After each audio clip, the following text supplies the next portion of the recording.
enjoy watching horror movies and no one can tell me differently. But after going to bed, I had one of the weirdest nightmares I think I've ever had in my life. Nothing's ever really topped it, actually.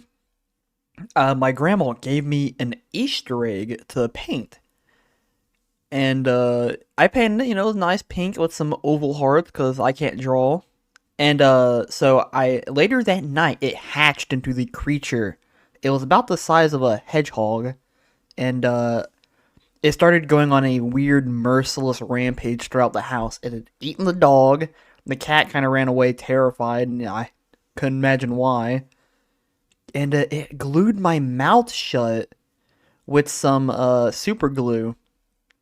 And I remember running to my aunt in the dream. I'm going, like, because it was walking in the hallway just slowly, slowly. It was standing there menacingly.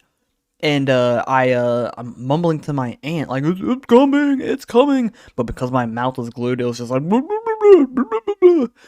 and they just laughed at me. They laughed at me like I'm a freaking idiot. Not too far from the case. But I'm like, help, it's coming. And before it got to the room, I sprung open. I escaped the nightmare.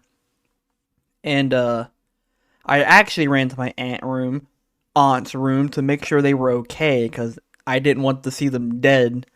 I'm like, oh my god, are you guys okay? And that's when my aunt just stared at me, gave me the most dumbest look I think I've ever seen anyone give me, and just went, yeah, why wouldn't I? I was like, oh, I'll just go back to bed then. Good night, I love you. And before going back to bed, because I was still terrified and I didn't want to go back to the nightmare, I turned on Dragon Ball Z. I had the Namek Saga, those big bulk discs that you could buy in Walmart. I had the Frieza Saga one. So after playing it, it was like 20 minutes until I passed out again, and that's when I had another dream. I was playing Shrek. It was an arcade, and I was going around terrorizing the people. And then I got transported into it, and I was just like, oh, this is odd. And at the end of that, I got teleported back into the freaking nightmare, and I was terrified. I didn't want to be back here. And I think it was just after the hallway thing I popped back into it, so we're running throughout the house with this thing charging us down, roly-poly style.